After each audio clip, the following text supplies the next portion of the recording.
में धूत होके रंग खेले अइला, उठावेला मजा तू देह पपटैला।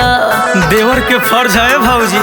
एहो नशा में धूत होके रंग खेले अइला, उठावेला मजा तू देह पपटैला। शुरू के खिलाड़ तू हवा छिनार, छिनार पन तोहर कामे बा। ए भौजी सुनो का होली में भौजी परना में बा। अच्छा। बोले तो ए गोला में बा। कौची होली में भौजी परना में बा, बोले तो ए गोला में बा। चुप रही। बोले तो ए गोला में बा, में बा।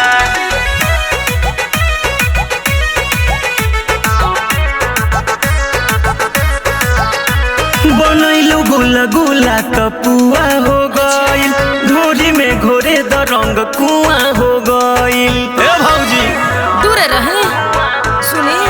सिहरे बदन छन से लागे पाला, करे लागे लस लस जाते हो खाला। कके ठिठोली रंगेला तू चोली, बदनाम तोहर नामे बा।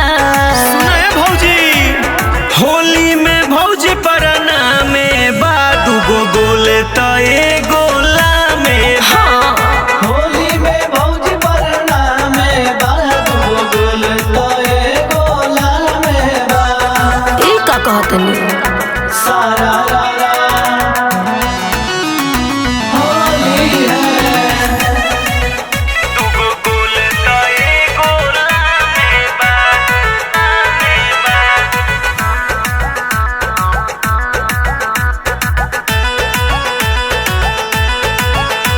बनाओ भरथा चाहे कल फराई, हमारा बैगन से जाई जियरा जुड़ाई। का बुझलू सब बुझतनी।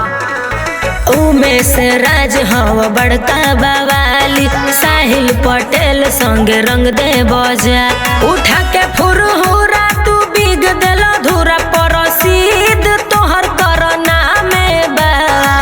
तना छड़पत काहे बाड़ू। होली में भौजी परना में बा। अरे अरे वो गोले तो ए गोला में ना भब्बा।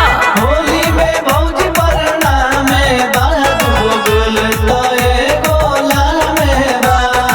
अरे बुरा मत मानिए भौजी, लगाने दीजिए, होली है। तो नहीं मानिएगा तो लगा लीजिए।